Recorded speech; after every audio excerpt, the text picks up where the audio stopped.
الرحيم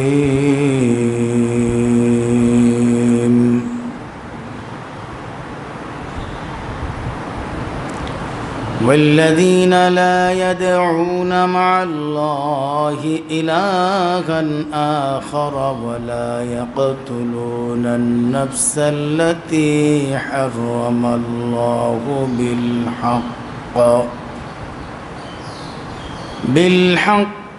ولا يزنون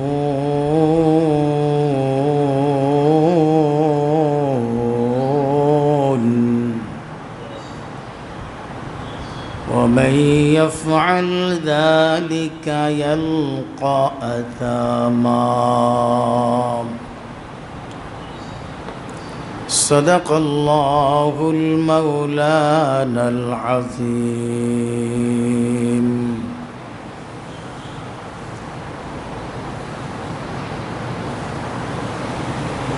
اللهم صل على محمد وعلى آل محمد كما صليت على إبراهيم وعلى آل إبراهيم إنك حميد مجيد اللهم بارك على محمد وعلى آل محمد كما باركت على إبراهيم وعلى آل إبراهيم إنك حميد مجيد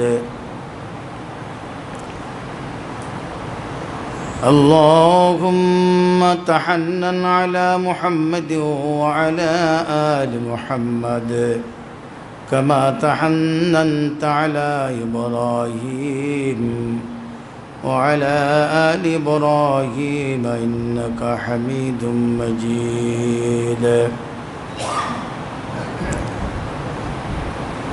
سبحانك لا علم لنا إلا ما علمتنا إنك أنت العليم الحكيم رب اشرح لي صدري ويسر لي أمري واحلل عقدة من لساني يفقهوا قولي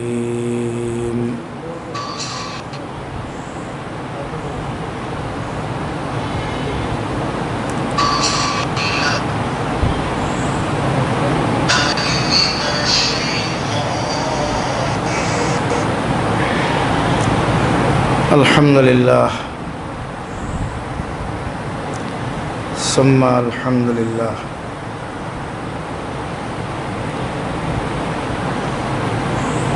আল্লাহ সুবহানাহু ওয়া তাআলার অশেষ মেহেরবানি এবং দয়া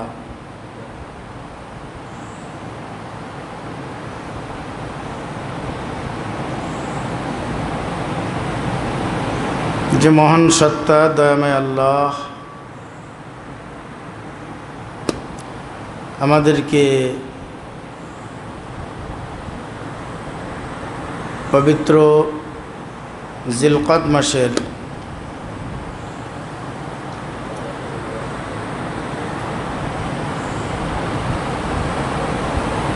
আজ 23 তারিখ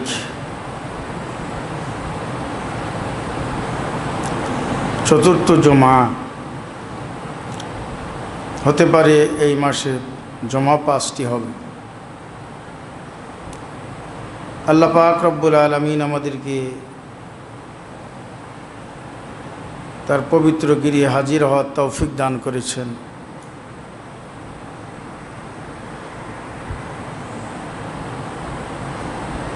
এই জন্য অন্তরের অন্তঃস্থল থেকে কালিমাতুল হামদ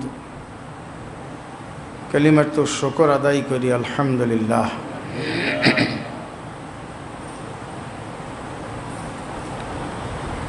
আল্লাহ পাক রব্বুল আলামিন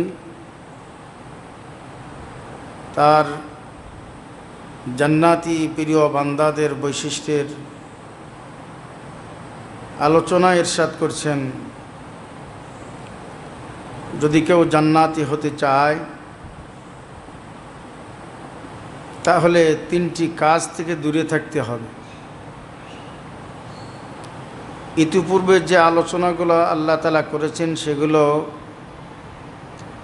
জান্নাতীদের করণীয় গুণ, করণীয় বৈশিষ্ট্য। ইতিপূর্বে যে গুণগুলো আল্লাহ তাআলা আলোচনা করেছেন এগুলো অর্জনীয়, এগুলো অর্জন ছাড়া জান্নাতে যাওয়া যাবে না। আর এবার আল্লাহ তাআলা আলোচনা করছেন কিছু বর্জনীয় কাজ সম্পর্কে। এই সকল বর্জনীয় কাজ থেকে যদি কেউ দূরে না থাকে তাহলে জান্নাতি সে হতে পারবে না।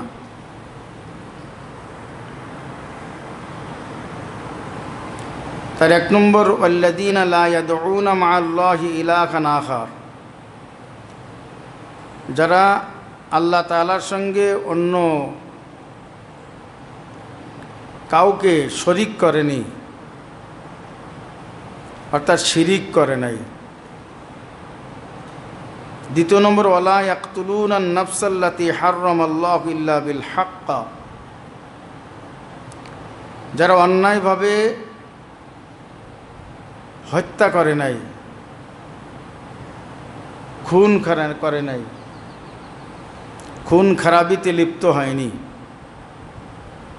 3 নম্বর, ওয়ালা ইয়াজনুন, যারা ব্যভিচারিতে লিপ্ত হয় নাই, জিনা করে নাই, ব্যভিচারিতে লিপ্ত হয় নাই। এই 3 পাপ এবং দোষ জান্নাতীদের চরিত্র হতে পারে না।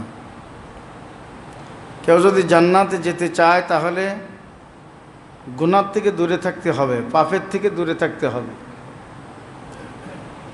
আর পাপ সমূহের মধ্যে সবচেয়ে নিকৃষ্টতম পাপ হলো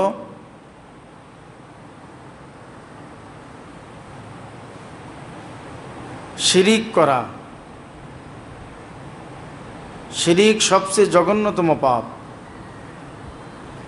এরপরে মানুষ হত্যা করা সবচেয়ে জঘন্যতম পাপ। এরপরে আল্লাহ তাআলার কাছে জঘন্যতম পাপ হলো জিনা করা, জিনা ব্যভিচারিতে লিপ্ত হওয়া। প্রত্যেকটার ব্যাখ্যা আছে। আল্লাহ তাআলা তৌফিক দিলে আমরা কিছু ব্যাখ্যা করার চেষ্টা করব ইনশাআল্লাহ।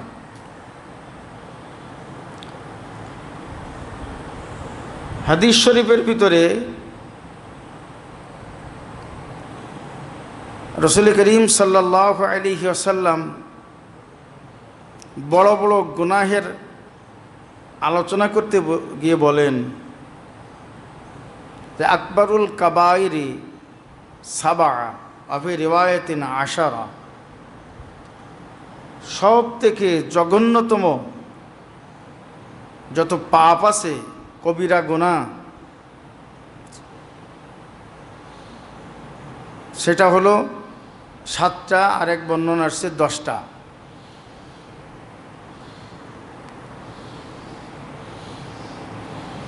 হাদিসের পরিভাষায় এগুলিকে মুবিকাত বলা হয়েছে। সাবউম মিনাল মুবিকাত, আশারাতুম মিনাল মুবিকাত, জঘন্যতম নিকৃষ্টতম পাপ হলো 7টা এবং অন্য বর্ণনায় 10টা। তার 1 নম্বর শিরিক করা। কি করা? শিরিক করা। আর আশিরক বিল্লাহ, আল্লাহর সঙ্গে শিরিক করা। 2 নম্বর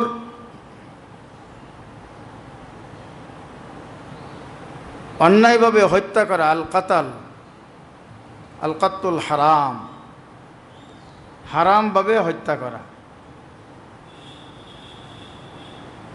হারাম হত্যা কাকে বলে সেটারও অনেক ব্যাখ্যা আছে।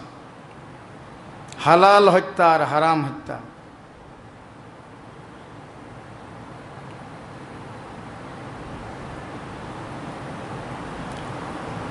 তিন নম্বর বলা হয়েছে উকুকুল ওয়ালিদাইন,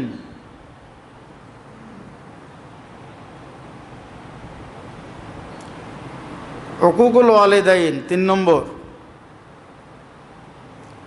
পিতামাতার নাফরমানি করা। এই 3টি পাপ নিয়ে যদি আমরা আলোচনা করি তাহলে দেখা যাবে যে আমাদের সমাজে বহু লোক এই পাপে জড়িত, হয়তো সরাসরি অথবা প্রত্যক্ষ বা পরোক্ষভাবে। কেউ সরাসরি শিরিক করছে, কেউ পরোক্ষ শিরিক করছে।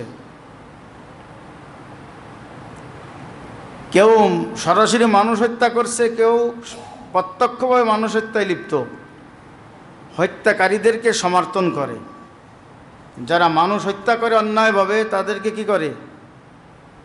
সমর্থন করে, ভোট দেয়, ভোট দিয়ে হত্যাকারীদেরকে সমর্থন করে এবং তাতে খুশিও প্রকাশ করে।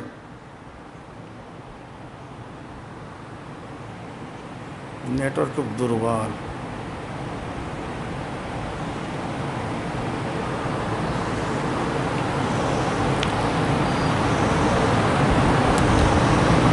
পিতামাতার সঙ্গে দুর্ব্যবহার করা, সন্তান পিতামাতার সঙ্গে দুর্ব্যবহার করে, এই বিষয়ে ইল্লা মাশাআল্লাহ, আল্লাহর খাস রহমতে 2-4 জন ব্যতীত দুনিয়াতে অধিকাংশ সন্তান পিতামাতার সঙ্গে নাফরমানি করে, দুর্ব্যবহার করে।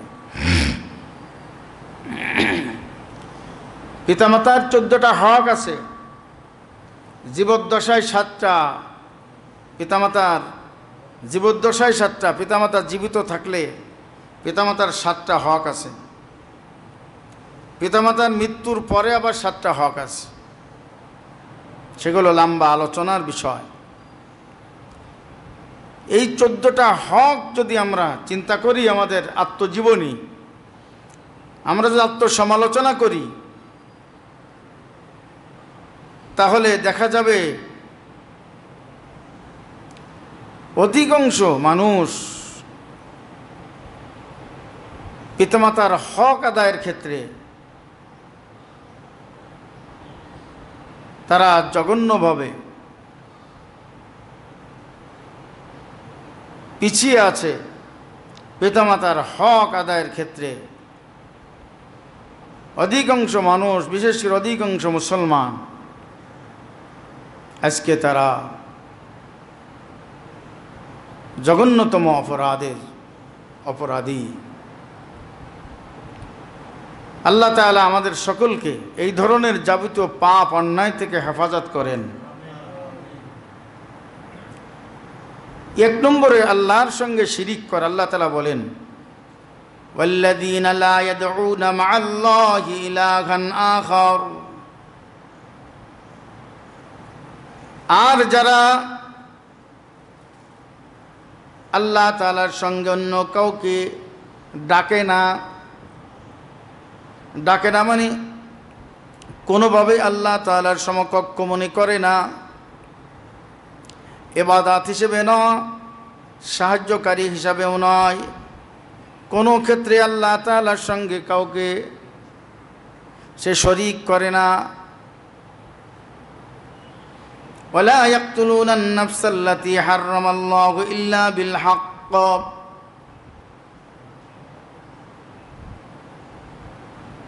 এবং অন্যায়ভাবে আল্লাহ তাআলা যেসব হত্যা নিষেধ করেছেন, হারাম করেছেন,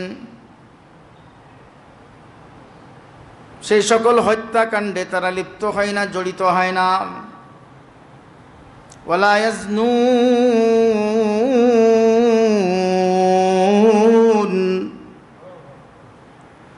এবং তারা জিনা ব্যভিচারে লিপ্ত হয় না।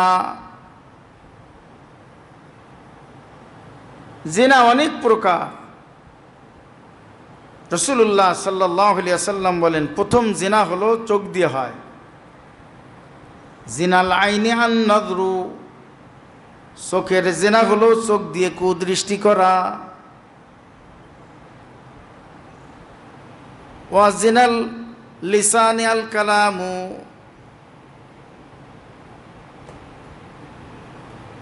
জবানের জিনা হলো যার সঙ্গে কথা বলা নিষেধ, তার সঙ্গে সে কথা বলে, প্রেমালাপ করে, চিঠি লেখে, মেসেজ পাঠায়, চ্যাটিং করে, কথা বলে। ওয়াজিনাল উজুনি আসামু, কানের জিনা হলো যার সঙ্গে কথা বলা নিষেধ, তার কথা সে শোনে। কথা বললেও গুনাহ, কথা তার শুনলেও গুনাহ। নবীজি সাল্লাল্লাহু আলাইহি সাল্লামের হাদিস, খুব খেয়াল করে শোনার চেষ্টা করব ইনশাল্লাহ। জরুরি যখন কথা হয় শয়তান ঘুম পড়ায় দেয়। যখন জরুরি কথা হয় সামনে বসেও ঘুমায়।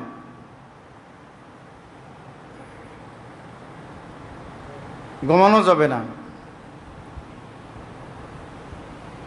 যখন মজলিসে বসে ঘুম আসে, মনে করবেন যে আমার রোগের প্রেসক্রিপশন হচ্ছে, তাই শয়তান আমারে ঘুম পড়া দিচ্ছে। ও যদি এই কথাটা শোনে তাহলে ওর যদি উপকার হয়ে যায় তাহলে তো আমার ক্ষতি। আমাদের লাভ হলে কার ক্ষতি? শয়তানের ক্ষতি। আর আমাদের ক্ষতি হলে শয়তানের লাভ। এজন্য কেউ না ঘুমায়, পাশে ঘুমাইলে একরামের সাথে ডেকে দেই। আর ঘুমাইলে কথা বলতে কষ্ট হয়। একেবারে বাস্তব কথা বলছি। বিশেষ করে সামনে বসে যদি ঘুমান তাহলে সামনে বসার দরকার নেই, আশেপাশে গেলে ভালো হয়। আমার আজি সাহেব তো রাগ করে উঠে আর এক পাশে চলে যাবেন। আমার ওয়াজ তো আজি সাহেব বেশি বুঝবে, পুরনো মানুষ। ঘুমাইলে চলবে না। তো জিনাল আইনে আর নজরু, চোখের জিনা হলো কি? দেখা। দেখা। আমার দাদা পীর, দাদা শেখ শাইখুল আরব আল আজম, শাইখুল উলামা, শাইখুল মাশায়েখ আল্লামা শাহ হাকিম মোহাম্মদ আখতার রহমাতুল্লাহ আলাইহি বলতেন, এই জামানায় যারা 5টা গুনাহ থেকে বেঁচে থাকবে সে আল্লাহর ওলি না হয়ে মরবে না। কয়টা গুনাহ? সবাই বলেন। 5টা গুনাহ। 1 নম্বর কুদৃষ্টি। 1 নম্বর কি? এ 5টা গুনাহ। 500 গুনাহ আছে। গুনাহ কত আছে? 500 ধরনের। কিতাবে আসছে, কিতাবুল কাবায়ের, কিতাবুল জাওয়াজিরের মধ্যে।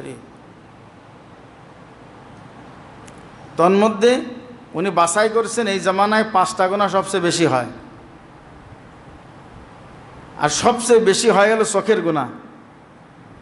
কিসের গুনাহ? উনি বলেন যে যারা চোখের গুনাহ থেকে বেঁচে গেল সে 12 আনা আল্লাহর ওলি হয়েই গেল। চোখের গুনাহ থেকে যে বেঁচে গেল সে 12 আনা আল্লাহর ওলি হয়েই গেল। আমাদের যত গুনাহ হয় তার 12 আনা চোখ দিয়েই হয়। রাস্তাঘাটে তো মহিলা ছাড়া কথা নেই। দোকানে যাবেন সেখানেও মহিলা, তরকারি কিনতে যাবেন সেখানেও এখন মহিলা, তরকারি কিনতে যাবেন সেখানেও এখন কি? এখন মহিলা। ছোটকালে এই জিনিসটা দেখিনি। যত দিন যাচ্ছে ততই আমরা উন্নতির উচ্চ শিখরে পৌঁছে যাচ্ছি। ডিজিটাল যুগ নাকি পার হয়ে এখন স্মার্ট বাংলাদেশের যুগে পৌঁছে গেছি। আসলে গুনাহের ডিজিটাল এবং গুনাহের স্মার্ট, এই ডিজিটাল এবং স্মার্ট আসলে সভ্যতার নামে আমাদেরকে অসভ্যতায় নিয়ে যাচ্ছে। নিত্য নতুন গুনাহ আমাদের রন্ধ্রে রন্ধ্রে ঢুকে যাচ্ছে। গুনাহ কি করে মানুষের অভ্যাসে পরিণত হয়, ইচ্ছা না থাকলেও গুনাহ যেন করে। এজন্যই যত অ্যাডভার্টাইজ দেখবেন, বিভিন্ন অ্যাড, বিভিন্ন সাইনবোর্ড, টেলিভিশনের ভিতরে, বিভিন্ন জায়গায় আজকে যে একটা সাবান কিনবেন, একটা বিস্কুট কিনবেন, সেখানে মহিলার ছবি। কিসের ছবি বলেন? মহিলার ছবি। আল্লাহ তাআলার সঙ্গে তো যুদ্ধ ঘোষণা করেছে শয়তান, আর শয়তান আল্লাহ তাআলার সঙ্গে চ্যালেঞ্জ করে প্রথম মানুষের জীবনে গুনাহ আনার জন্য মহিলাকে ব্যবহার করেছিল। কাকে ব্যবহার করেছিল বলেন? হযরত হাওয়া আলাইহিস সালামকে কনভার্ট করে বাবা আদমকে গুনাহে লিপ্ত করতে চেয়েছিল। বর্তমান জামানায় যারা বিভিন্ন অ্যাড, বিভিন্ন বিজ্ঞপ্তিতে, বিভিন্ন দ্রব্য সামগ্রীতে মহিলার ছবি দেয়, এরা শয়তানের এজেন্ডায় বাস্তবায়ন করে চলেছে। এরা শয়তানের কর্মচারী, শয়তানের সৈনিক। এসব শয়তানদের বিরুদ্ধে আমাদেরকেও লড়াই করতে হবে, আমাদেরকেও মোকাবেলায় নামতে হবে। পারি আর না পারি, অন্তত আত্মসম্বরণ, আত্মরক্ষা, নিজেকে ওই গুনাহ থেকে তো বাঁচায় রাখতেই হবে। কি বলেন? আজকে চাউল কিনবেন, সেখানেও মহিলার ছবি। এখন দোকানদার বহু জায়গায় এখন মহিলা। যে সকল স্বামী, খোদার কসম দিয়ে বলি, যে সকল স্বামী বিবিকে দিয়ে দোকানদারি করায়, এর থেকে বড় ধ্বংসাত্মক মূর্খতা মুসলমান আর হতে পারে না। ধ্বজভঙ্গ মুসলমান, ধ্বজভঙ্গ মুসলমান, ধ্বজভঙ্গ পুরুষ। নিজের যোগ্যতা নাই কামাই করার, সে বউকে দিয়ে কামাই করে খায়। এর থেকে জঘন্যতম কাপুরুষতা আর হতে পারে না। তোমার বউকে বসিয়ে দিয়েছো দোকানে, শত শত পুরুষ তোমার বউকে দেখছে আর মাল খোলাই করছে। ওই বউর দিকে যতবার পর পুরুষ লোলুপ দৃষ্টিতে তাকাবে, কুদৃষ্টি করবে, প্রতিটা গুনাহ শুধু বউর আমলনামা লেখা হবে না, তোমার আমলনামা আগে লেখা হবে। কারণ আল্লাহ তাআলা বলেন, আর-রিজালু কাওয়ামুনা আলান নিসা, আর-রিজালু কাওয়ামুনা আলান নিসা। মহিলাদের যাবিত দায়িত্ব পুরুষের উপর। বউকে কামাই করে খাওয়ানোর দায়িত্ব স্বামীর। স্ত্রীর দায়িত্ব না কামাই করে স্বামীকে খাওয়ানো, সন্তানাদিকে লালন পালন করে দায়িত্ব স্ত্রীকে দেওয়া হয় নাই, এই দায়িত্ব দেওয়া হয়েছে পুরুষকে। কাজেই যে সকল পুরুষ নিজের বিবিকে দিয়ে দোকানদারি করায়, নিজের বিবিকে দিয়ে চাকরি করায়, নিজের বিবিকে দিয়ে মাঠে গরু চড়াইতে পাঠায়, নিজের বিবিকে দিয়ে খেতে কাজ করতে নিয়ে যায়, এই পুরুষটা মুসলমান তো দূরে থাক, এটা একটা পুরুষের যোগ্যতা রাখে না। আল্লাহ তাআলা আমাদেরকে এই ধরনের কাপুরুষতা, এই ধরনের নপুংসকতা, এই ধরনের ধ্বজভঙ্গ পৌরুষত্ব থেকে হেফাজত করেন। আল্লাহ পাক রব্বুল আলামিন কুরআনুল কারীমের ইরশাদ করে দিয়েছিলেন, ইয়া আদম উসকুন আনতা ওয়া যাওজুকাল জান্নাহ, ইয়া আদম উসকুন আনতা ওয়া যাওজুকাল জান্নাহ। হে আদম, তুমি তোমার বিবিকে নিয়ে জান্নাতে বসবাস করো। আকুলা রাগাদান হাইসু শিতুমা ওয়ালা তাকরাবা হাযিহিশ শাজারা ফাতাকুনা মিনাজ জালিমিন।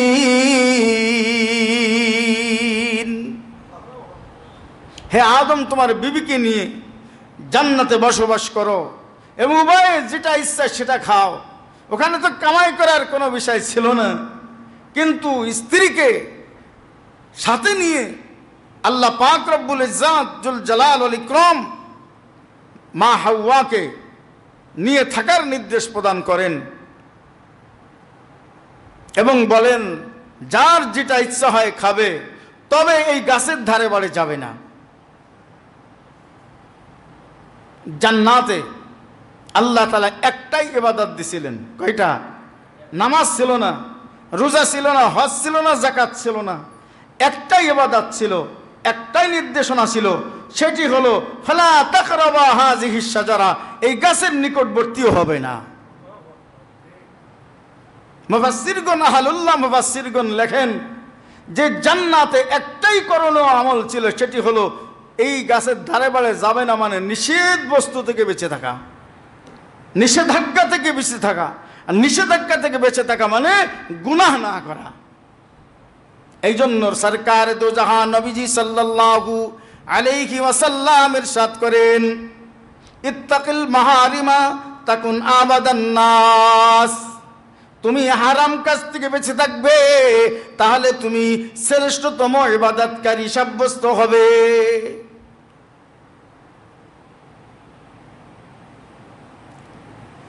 হারাম কাজ থেকে বেঁচে থাকা শ্রেষ্ঠতম ইবাদত। ইত্তাকিল মাহারিমা তাকুন আবাদান নাস।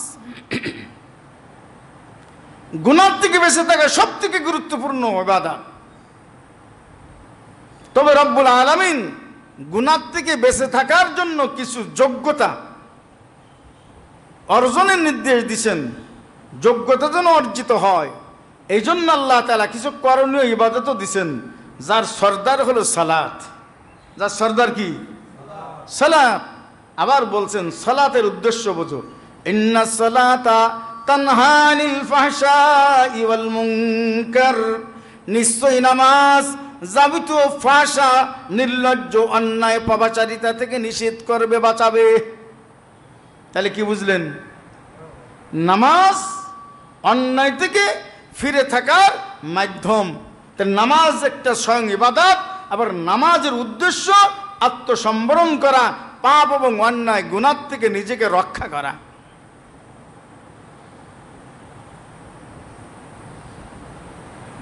প্যারা হাজিরিন, পাপ এবং অন্যায় গুনাহ থেকে বেঁচে থাকা জরুরি বিদায় জান্নাতীদের বৈশিষ্ট্যের আলোচনায় আল্লাহ তাআলা এবার আলোচনা শুরু করেছেন পাপ অন্যায় থেকে বেঁচে থাকতে হবে।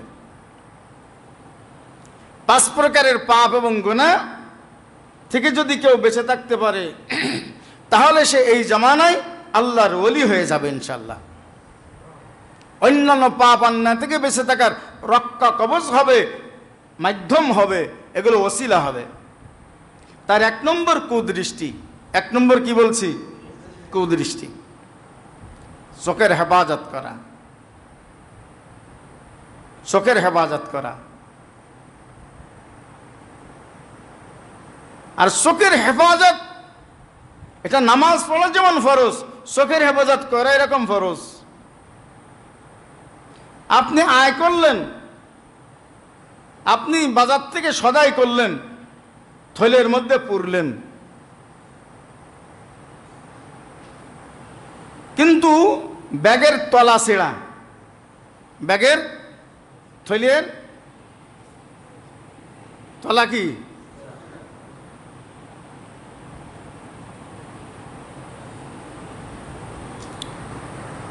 ব্যাগের তলা ছেঁড়া। এই ব্যাগের তলা যে ছেঁড়া, আপনি থলের ভিতরে যতই দামি দামি দ্রব্য সামগ্রী, গোশত কিনলেন, মাছ কিনলেন, পেঁয়াজ রসুন কিনলেন, আরও আর কিছু জরুরি জিনিসও কিনলেন, অলঙ্কারাদি কিনছেন, সেটাও ওর মধ্যে রাখছেন। এখন সাইকেলে বাঁধাইছেন অথবা মোটর সাইকেলে হ্যান্ডেলে ঝুলিয়েছেন, ক্যারিয়ারে ঝুলিয়েছেন। আপনি বাড়ি এসে থলে বিবির হাতে দিচ্ছেন, যেই থলে উঁচু করছেন দেখেন যে একেবারে শূন্য, কিছুই নাই। কি ব্যাপার? যে তলা ছিঁড়ে রাস্তায় সব পড়তে পড়তে আসছে। এটা যেমন থলে মজবুত হওয়া লাগবে, থলে ভালো আছে কিনা এটা দেখা লাগবে। আপনি ঘরে এসি লাগিয়েছেন, আর এসি তো ছেড়ে দিচ্ছেন, কিন্তু জানালা দরজা বন্ধ করেন নাই, জানালা দরজা সব খোলা রাখছেন। এই জানালা দরওয়াজাগুলো যে খোলা রাখছেন, এসি আপনি যত টন ওজনের এসি লাগান না কেন, বলেন আপনার ঘরে কি শীতলতা, আপনার ঘরে কি নাতিশীতোষ্ণ অবস্থা, আপনার ঘরে কি ঠান্ডা পরিবেশ সৃষ্টি হবে কখনো? সম্ভব? সম্ভবই না। ইবাদতের দ্বারা মানুষের একটা নূর অর্জিত হয়, অন্তরের ভিতরে মজা ইতমিনানুল কলব অর্জিত হয়। কিন্তু পাপ এবং গুনাহের কারণে সেই মজা, স্বাদ, নূর খতম হয়ে যায়, নষ্ট হয়ে যায়।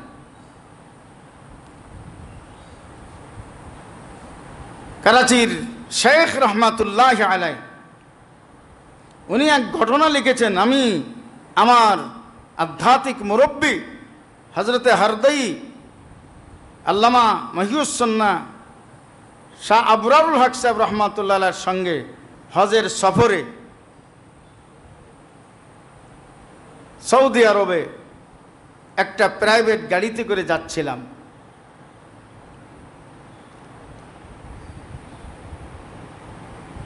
হরদই হজরত রহমাতুল্লাহ আলাইহি বলছেন, কিরে মাওলানা হাকিম আক্তার, এই গাড়িটাই এসি গাড়ি না? উনি বলছেন, জি হযরত এসি। তো এসি গাড়ি তো গরম কাটছে না কেন? ঠান্ডা সৃষ্টি হচ্ছে না কেন? ড্রাইভার সাহেব বলছেন যে হযরত জি, নিশ্চয়ই কোন একটা গ্লাস ফাঁকা আছে, খোলা আছে।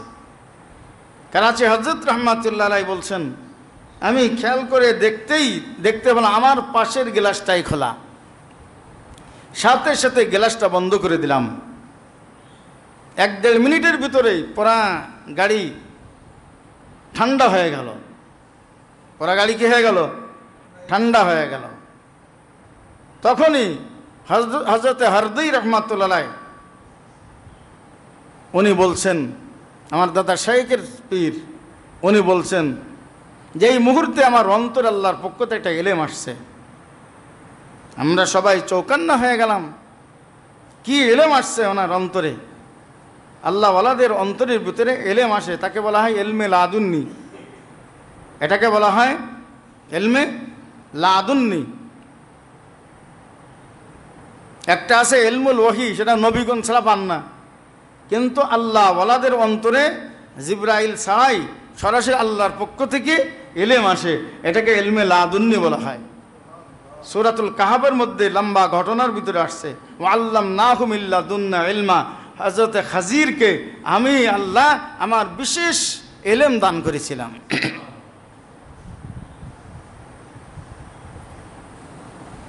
তা কি এলেম আসছে ওনার অন্তরের ভিতরে? সঙ্গে সঙ্গে আমরা চৌকান্না হয়ে গেলাম। উনি বলছেন যে দেখো, এত দামি গাড়ি, এয়ার কন্ডিশন সেট করা, ফিট করা, তারপরেও পুরা গাড়িটা ঠান্ডা হচ্ছে না, শীতল হচ্ছে না। শুধুমাত্র একটাই ত্রুটি, সেটি হলো একটা গ্লাস একটু খোলা ছিল। যেই গ্লাসটা বন্ধ করে দেওয়া হয়েছে, 1.5 মিনিটের ভিতরেই পুরা গাড়িটা ঠান্ডা হয়ে গেছে, শীতল হয়ে গেছে। তদ্রূপ আমরা নামাজ পড়ি,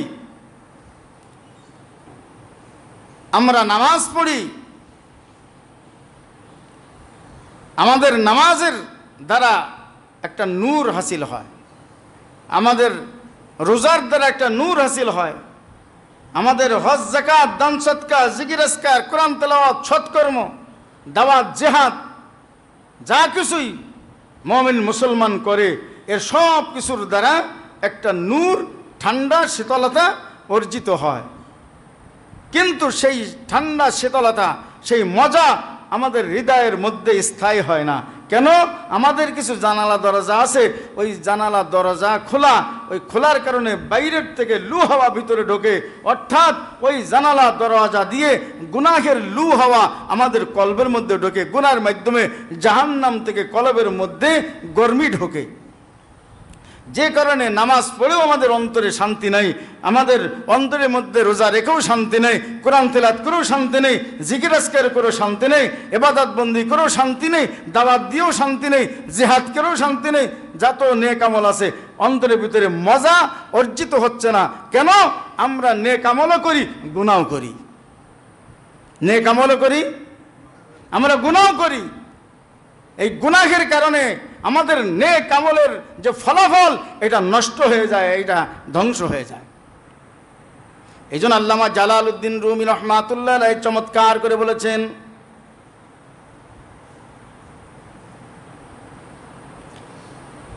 যদি তোমরা কিছু অঙ্গকে গুনাহ থেকে বন্ধ করতে পারো,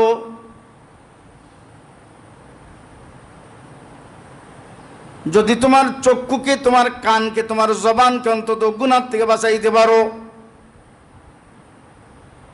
গরনাবিনী নূরে হক মা বেখন্দ, যদি তোমার চশমে বন্ধ, গোশে বন্ধ, লব্বে বন্ধ, তোমার চক্ষুকে যদি তুমি গুনাহ থেকে বাঁচাতে পারো, কানকে যদি গুনাহ থেকে বাঁচাতে পারো, আর জবানকে যদি গুনাহ থেকে বাঁচাতে পারো, তাহলে তুমি যদি জান্নাতি মজা লাভ না করো, আল্লাহর মহাব্বতের নূর যদি তুমি উপলব্ধি না করো, তাহলে আমার থেকে তুমি বুঝে নিও কয়টা গুনাহ। যারা ঘুমাচ্ছেন তারা বলেন কয়টা গুনাহ? হ্যাঁ, এখানে 3টা গুনার কথা আল্লামা জালালউদ্দিন রুমি সেই 700 বছর আগে বলে গেছেন। ওই জামানায় এই 3টে গুনাহ বেশি হতো, আর এই জামানায় তো ডিজিটাল জামানা, স্মার্ট জামানা। স্মার্ট আর ডিজিটাল জামানা মানে গুনাহের ডিজিটাল অবস্থা আর গুনাহের স্মার্ট অবস্থায় আমরা বর্তমান পৌঁছে গেছি। যত ডিজিটাল হচ্ছে ততই ঘরে ঘরে আমাদের গুনাহ পৌঁছে যাচ্ছে, পকেটের মধ্যে আমরা গুনাহ ঢুকিয়েছি। মোবাইল যত উপকারী তত বেশি ক্ষতিকারক। উপকারী বস্তুকে উপকারী হিসেবে যদি গ্রহণ না করা হয়, এর ক্ষতির থেকে আমরা বাঁচতে পারবো না কখনো। আমাদের যুবকদের জিন্দেগি শেষ। যুবকদের জিন্দেগি শুধু শেষ না, কিছুদিন আগে যুবকদের হাতে ছিল, এখন বুড়ো বুড়ো মানুষের হাতেও এগুলো সে গোপনে গোপনে গুনাহ করছে, মোবাইলে গুনাহ করছে, নেকেড ছবি দেখছে, জিন্দেগি খতম হয়ে যাচ্ছে। এই জন্য রব্বুল আলামিন জান্নাতীদের গুণ আলোচনা করতে গিয়ে করণীয় অর্জনীয় গুণগুলো, মৌলিক কিছু জরুরি জরুরি গুণের আলোচনার পরেই এবার বর্জনীয় গুণের আলোচনা করছেন। কিছু পাপ আর গুনাহের কথা আল্লাহ তাআলা ইরশাদ করছেন। এ সকল গুনাহ থেকে যদি বেঁচে থাকতে না পারা যায়, তাহলে জান্নাতে যাওয়া যাবে না, সহজ হবে না। 1 নম্বর, যারা শিরিক থেকে বেঁচে না থাকবে। 1 নম্বর কি বলেন? শিরিক। 2 নম্বর, অন্যায়ভাবে মানুষ হত্যা। 3 নম্বর, জিনা ব্যভিচার। আর জিনা ব্যভিচার বহু রকম। নবীজি বলেছেন, জিনাল আইন আন নজরু, চোখের জিনা হলো চোখ দিয়ে পুরুষে পর নারীর দিকে লোলুপ দৃষ্টিতে তাকানো, পর নারী লোলুপ দৃষ্টিতে পর পুরুষের দিকে তাকানো। জিনাল আইন আন নজরু, সহিহ বুখারী সহ সকল হাদিসের কিতাবে হাদিসটি এসেছে। কানের জিনা হলো কান দিয়ে পর নারীর সঙ্গে যে কথোপকথন। বর্তমান তো এখন ওই কথা শোনার জন্য তার বাড়িতে যাওয়া লাগে না, এখানে বসেই আপনি তার সঙ্গে কথা বলতে পারছেন মোবাইলের মাধ্যমে। কানের গুনার জন্য এখন ওই প্রেমে আস্পাদের প্রেমিকার বাড়িতে যাওয়া লাগছে না, এখানে বসেই সব সম্ভব হচ্ছে। ঠিক কিনা বলেন? এখন চিঠি লিখে পাঠানোর জন্য 1 সপ্তাহ 15 দিন এক পক্ষ দেরি করা লাগছে না, এখন মুহূর্তে মুহূর্তে তার কাছে চিঠি পাঠানো যাচ্ছে, চ্যাটিংয়ের মাধ্যমে, মেসেজের মাধ্যমে। জিনা, এই জিনা এক মহামারী। যখন সমাজে সরকারে দো জাহান, নবীজি সাল্লাল্লাহু আলাইহি ওয়াসাল্লাম ইরশাদ করেছেন, যখন জিনা ব্যবচার সমাজে বেড়ে যাবে, তখন নিত্য নতুন এমন এমন রোগ আমি আল্লাহ আযাব গজব হিসেবে পাঠাবো, যেগুলো থেকে বাঁচতে মুসলমান পারবে না, মানুষ পারবে না। মহামারী দেখা দিবে, দুরারোগ্য ব্যাধি মানুষের সমাজের রন্ধ্রে রন্ধ্রে আজকে পৌঁছে গেছে। ইহুদি খ্রিস্টানরাদের আমরা দোষ দিয়ে কি করব? আজকে আমরাই খাল কেটে কুমির নিয়ে আসছি, আজকে তাদেরকে দোষ দিয়ে শুধু আমরা পার পেয়ে গেলে চলবে না, আখিরাতে পার পাওয়া যাবে না।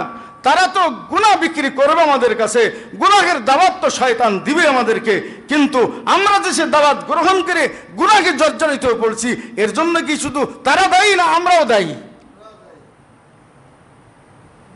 শয়তানের চেলাবেলা কিয়ামত পর্যন্ত থাকবে। আমি শুরুতে বলছিলাম, শয়তান মানুষকে গুনাহ করার জন্য সর্বপ্রথম মহিলাকে বেছে নিয়েছিল, হযরত হাওয়াকে বেছে নিয়েছিল শয়তান বাবা আদমকে গুনাহে লিপ্ত করার জন্য, পাপে লিপ্ত করার জন্য। বর্তমান কিন্তু সেই শয়তান, যেমন মানুষ যেমন ডিজিটাল জামানায় পৌঁছে গেছে, শয়তানও কিন্তু ডিজিটাল জামানার শয়তান। তারও কিন্তু অভিজ্ঞতা, যোগ্যতা, দক্ষতা বৃদ্ধি পাওয়া ছাড়া কমছে না। যত বয়স তার হচ্ছে তত তার এক্সপিরিয়েন্স বেশি বাড়ছে, নাকি বলেন? তার যোগ্যতা বাড়ছে। সে নিত্য নতুন কৌশল আমাদেরকে গুনাহ করাচ্ছে। মহিলাদের মাধ্যমে আজকে আমাদেরকে বেঈমান বানানোর জন্য, মুসলমানদের ঈমান আমল নষ্ট করার জন্য আজকে ওই শয়তানের প্রেতাত্মা ইহুদি খ্রিস্টানেরা আজকে মহিলাদেরকে বেছে নিয়েছে, বেপরদাকে বেছে নিয়েছে। অ্যাড বিজ্ঞপ্তিতে মহিলা ছাড়া কথাই নাই, যেখানে যাবেন সেখানে মহিলা।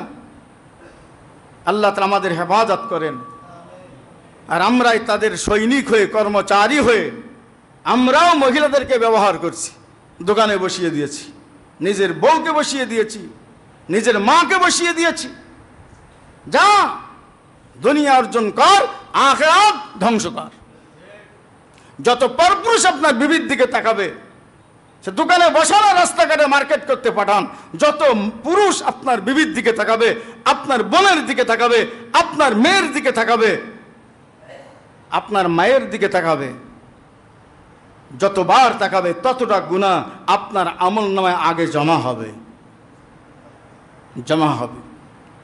আল্লাহ তাআলা আমাদেরকে হেফাজত করেন।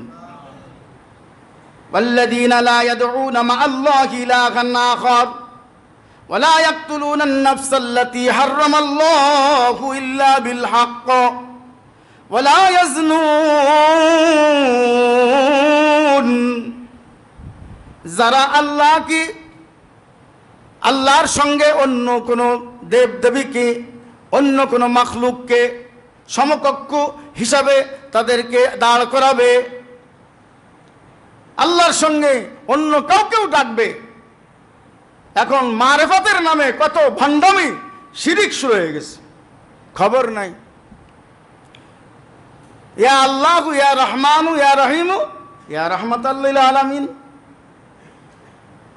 বলেন, ডাকছে কাকে? আল্লাহকে। ইয়া আল্লাহু ইয়া রহমানু ইয়া রহিম, হে আল্লাহ, হে রহমান, হে রহিম। আবার ডাকছে ইয়া রাহমাতাল লিল আলামিন, হে রাহমাতাল লিল আলামিন। রাহমাতুল লিল আলামিন কিরা? কি? আল্লাহ। রাসূলুল্লাহ সাল্লাল্লাহু আলাইহি সাল্লাম। আল্লাহর জিকিরের মধ্যে আল্লাহকে ডাকার সঙ্গে আপনি ঈমান হিসেবে মুহাম্মদুর রাসূলুল্লাহ বলবেন, এটা ঈমান।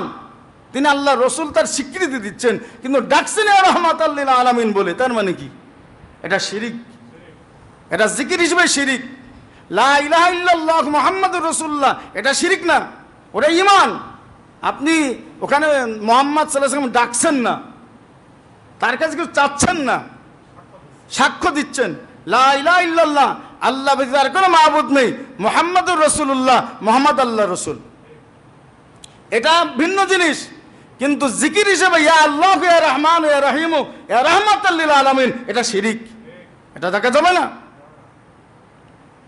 আল্লাহর দান নবীকে দিয়ে আল্লাহ হলেন গায়েব হয়ে গে, আল্লাহ গেলেন কি? গায়েব হয়ে।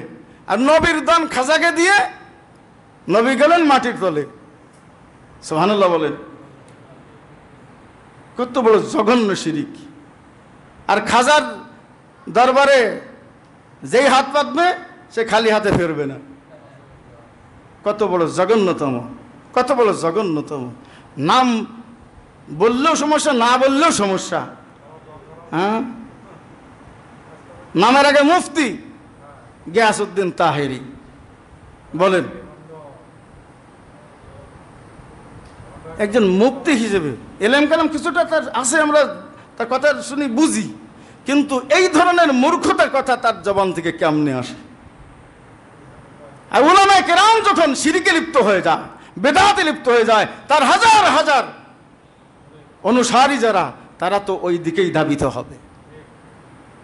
এই জন্য উলামায়ে কেরামকে আমাদেরকে আগে কোরআন, হাদিস, সুন্নাত, বেদাত, শিরিক এগুলো ভালো করে বুঝতে হবে। আল্লাহ তাআলা আমাদেরকে হেফাজত করেন। আল্লাহর সঙ্গে কাউকে শরীক করব না। শিরিক দুই প্রকার, শিরকে আকবার, শিরকে আসগার। শিরিক কয় প্রকার? শিরিক দুই প্রকার। বড় শিরিক ওই যে আল্লাহর সঙ্গে আর কাউকে ক্ষমতাবান মনে করা। আবু জেহেলও কিন্তু আল্লাহকে মানত, কিন্তু সে এই কথা মানত যে আল্লাহ একজন আছেন, কিন্তু তিনি দায়িত্ব বন্টন করে দিয়েছেন এক একজনকে। আমরাও কিন্তু ওই দায়িত্ব এক একজনকে বসিয়েছি মনে মনে। আবু জেহেল যদি ওই কথা বলে যদি অপরাধী হয়, তাহলে আমরাও কেন অপরাধী হব না?